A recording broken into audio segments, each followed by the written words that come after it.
Hi every one, welcome to good reviews channel.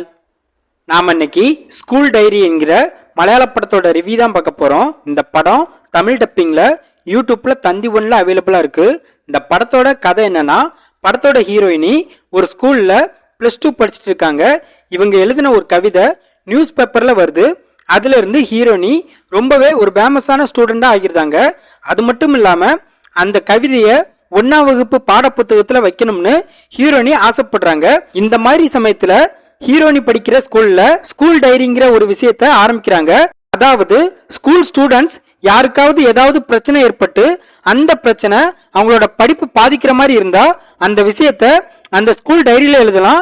அப்படி அந்த டைரியில எழுதின விஷயத்த அந்த ஸ்கூல் மேனேஜ்மெண்ட் சரி செய்யும். இப்படிப்பட்ட ஒரு நல்ல விஷயத்த ஹீரோனி அந்த ஸ்கூல் மூலமா ஸ்டார்ட் பண்றாங்க. இதுக்கப்புறம் என்ன நடந்துச்சு, ஸ்கூல் ஸ்டூடெண்ட்ஸ் அந்த ஸ்கூல் டைரியில எழுதின விஷயங்கள் என்ன, அதனால ஹீரோயினி என்னென்ன ப்ராப்ளம் ஃபேஸ் பண்ணாங்க, ஹீரோயினி எழுதின கவிதை பாட புத்தகத்துல சேர்க்கப்பட்டதா இல்லையா, இதுதான் இந்த படத்தோட கதை.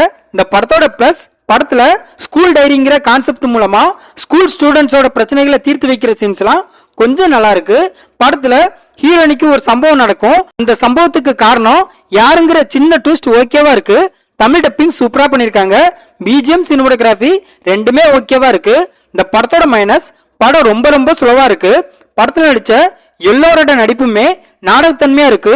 குறிப்பா சொன்னா ஹீரோயினியோட நடிப்பே ரொம்ப நாடகத்தன்மையா தான் இருக்கு. அதே மாதிரி படத்துல ஒரு சின்ன பொண்ணு ஹோட்டல்ல சாப்பிட்டு இருக்கும் போது பக்கத்துல உள்ள ஸ்கூல்ல தேசிய கீதம் பாடுவாங்க. அந்த சமயத்துல அந்த சின்ன பொண்ணு எழுந்து நிற்கும். அதை பார்த்து அந்த ஹோட்டல்ல உள்ளவங்க எல்லாரும் எழுந்து நிற்பாங்க. அந்த சீன்லாம் யதார்த்தமாவே இல்ல. படத்துல ஹீரோயினி அந்த ஸ்கூலோட பிரின்சிபல் மாதிரி ரொம்ப ஓவரா பில்டப் கொடுப்பாங்க.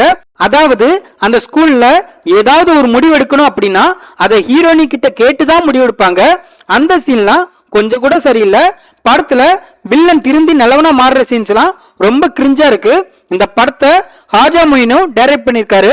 இந்த படத்துல பாமா அருண், மமிதா பைஜு, ரீனா இன்னும் பலர் இந்த படத்துல நடிச்சிருக்காங்க.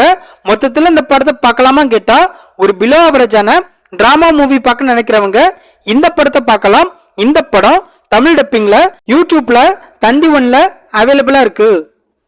இந்த வீடியோ பிடிச்சிருந்தா லைக் பண்ணுங்க, ஷேர் பண்ணுங்க, சப்ஸ்கிரைப் பண்ணி சப்போர்ட் பண்ணுங்க. Thanks for all.